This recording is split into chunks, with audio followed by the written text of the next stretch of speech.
پیامبر صلی الله علیه وسلم فرمودن با برکت ترین زن زنی است که خرجش، تکلفش، مهرش کم باشه. این با برکت ترین زنه.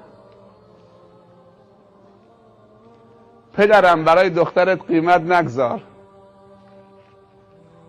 که برکت از دخترت و نوهات و دامادت و خودت میره. اگر میخوای برای دخترت قیمت بذارید، به جوونی که آمد خواستگاری بگو مهریش ایمان تو و اخلاق تو. ان جاءکم من ترضون دینه و خلقه فزوجوه. یعنی مشکل اینه که میگیم اول سکه ها و رسید بانک تو پرینتت بیار، چقدر تو حساب داری. یه جوونی تعریف میکرد، میگه رفتم خواستگاری، فکر میکردم درجا به من زن میدن، خیلی مطمئن بودم.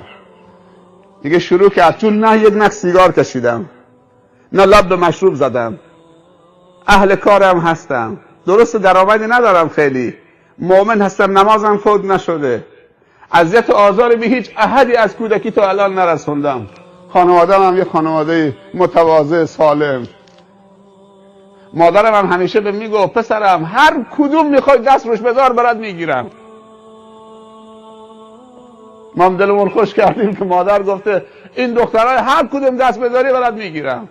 دیگه رفتیم نشستیم، فکر کردم سوال میکنه پسرم نمازات فوت که نشده؟ نه، من میخوام دخترم بهت بدم. سیگار که تو زندگیت نکشیدی، لب به شراب نزدید، کارم که داری میکنید. دیگه متاسفانه این 4 تا جوابی که من آماده کرده بودم، فکر میکردم 20 میگیرم، هیچ تا نشد. خانه داری، ماشین داری، سرمایه چه داری؟ همینا. بعد بهم گفتن تو پول نداری میخوای زن بگیری، ماشین نداری، خونه نداری میخوای زن بگیری؟ میگه زن مفتیه؟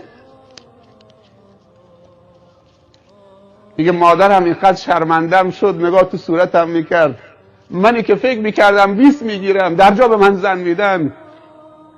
میگه اینجا 0 آوردم.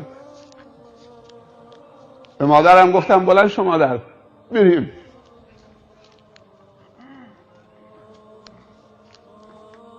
همین جوان ولی یک زن خوب گیرش آمد. به یکی از اهل مسجد صحبت کرده بود که من زنی میخوام که قرآن یادم بده، قرآن رو با تجوید یادم بده.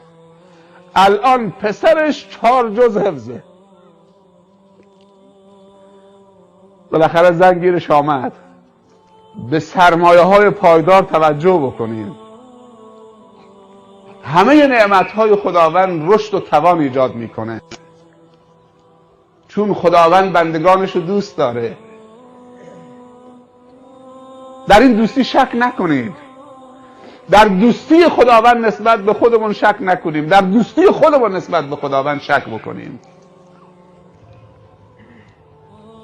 با معصیت خدا خودتو قوی نکن که قوی نخواهید شد.